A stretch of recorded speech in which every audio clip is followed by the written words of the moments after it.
Hello students, good morning. आज इस video में हम कंप्यूटर के पार्ट 1 के अभ्यास प्रश्न सॉल्व करेंगे। ठीक है बच्चों, पिछली वीडियो में हम इसका पूरा चैप्टर समझ चुके हैं। इस वीडियो में इसके अभ्यास प्रश्न सॉल्व करेंगे। पहला प्रश्न है, सही विकल्प चुनिए। तो बच्चों यहाँ पर हमको 3 ऑप्शन दिए गए हैं, जो हमारा सही होगा उसके आगे हम राइट का निशान लगा देंगे। पहला प्रश्न है, कंप्यूटर पर गाना सुनने के लिए हमें आवश्यकता पड़ती है। नंबर 1 स्कैनर की, नंबर 2 हेडफोन की, नंबर 2 प्रिंटर की। तो कंप्यूटर पर गाना सुनने के लिए हमें किसकी आवश्यकता पड़ती है बच्चों? हेडफोन की। ठीक है, तो जो दूसरा ऑप्शन है वो सही हो जाएगा, उसके आगे हम राइट का निशान लगा देंगे। दूसरा प्रश्न है, कंप्यूटर नहीं सकता, क्या नहीं सकता? गणना, नंबर 2 सोच, नंबर 3 ड्राइव। तो कंप्यूटर सोच नहीं सकता, तो जो दूसरा वाला ऑप्शन है वो सही हो जाएगा, उसके आगे हम राइट का निशान लगा देंगे। ठीक है, अगला प्रश्न है, प्रिंटर द्वारा छपे हुए कागज़ को कहते हैं हार्ड कॉपी, प्रिंटेड या सॉफ्ट कॉपी। तो प्रिंटर द्वारा छपे हुए कागज़ को क्या बोलते हैं बच्चों? प्रिंटेड। तो जो दूसरा वाला ऑप्शन है वो सही हो जाएगा, उसके आगे हम राइट का निशान लगा देंगे। आगे दिया हुआ है दूसरा प्रश्न, निम्नलिखित प्रश्नों के उत्तर एक शब्द में दीजिए। तो यहाँ पर हमें कुछ प्रश्न दिए गए हैं, उनके हमें जो उत्तर हैं किस में देना है बच्चों? एक शब्द में। ठीक है, तो पहला प्रश्न है, आप कंप्यूटर पर गाने कैसे सुन सकते हैं? ठीक है, तो गाने किस प्रकार से सुनते हैं बच्चों? स्पीकर से। कंप्यूटर के जो स्पीकर होते हैं उसके द्वारा हम गाने सुनते हैं। दूसरा प्रश्न है, हार्ड डिस्क किस काम आती है? तो इसका उत्तर होगा बच्चों डाटा स्टोर के लिए। हार्ड डिस्क किस लिए काम आती है? Data store.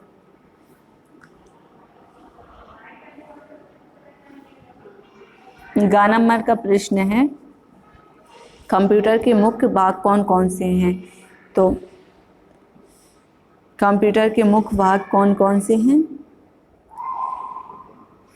बच्चों? यहाँ पर जो प्रश्न लिखा हुआ है वो रॉन्ग है, गलत है। ठीक है, इसके आप भाग लिखना। कंप्यूटर के मुख्य भाग होते हैं मॉनिटर, सीपीयू, कीबोर्ड और माउस।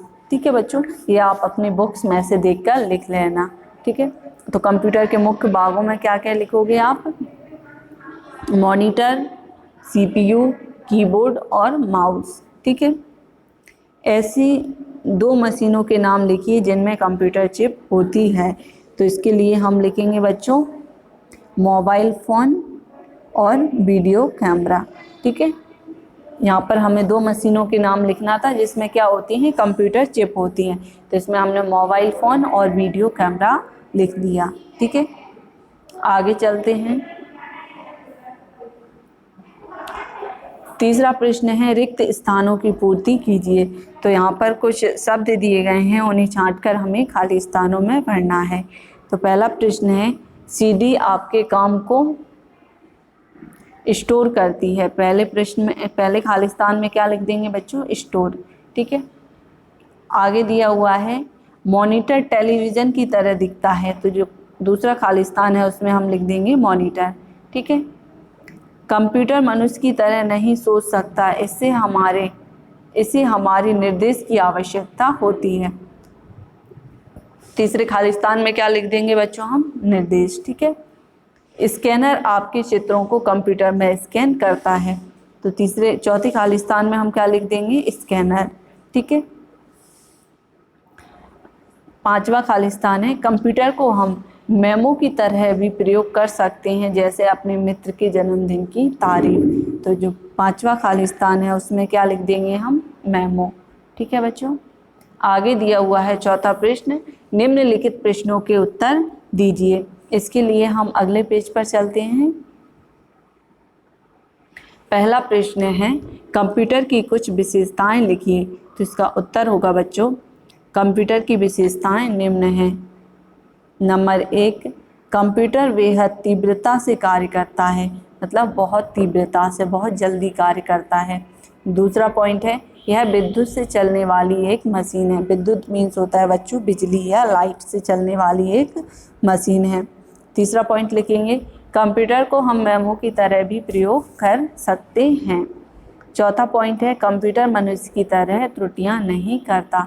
तो ये क्या है बच्चों, कंप्यूटर की कुछ विशेषताएं थी। ठीक है, आगे दिया हुआ है अगला प्रश्न, प्रश्न नंबर 2, पेन ड्राइव के द्वारा हम क्या कर सकते हैं। तो इसका उत्तर होगा बच्चों, पेन ड्राइव में हम डाटा स्टोर कर सकते हैं। ठीक है, पेन ड्राइव में हम क्या कर सकते हैं, डाटा स्टोर कर सकते हैं। अगला प्रश्न है, प्रिंटर का क्या कार्य है। तो इसका उत्तर होगा बच्चों, हम कंप्यूटर को जो भी निर्देश एवं सूचनाएं देते हैं उन्हें कागज़ पर दिखाने के लिए प्रिंटर का प्रयोग किया जाता है। ठीक है, तो इसी के साथ बच्चों हमारे जो प्रश्न थे उनके उत्तर कंप्लीट हो गए हैं और इसी के साथ हमारा ये चैप्टर भी पूरा कंप्लीट हो चुका है। ठीक है बच्चों, पिछली वीडियो में हमने इसके चैप्टर को समझ लिया था, इस वीडियो में इसके अभ्यास प्रश्न सॉल्व कर लिए हैं। अगली वीडियो में हम चैप्टर 2 स्टार्ट करेंगे। ठीक है।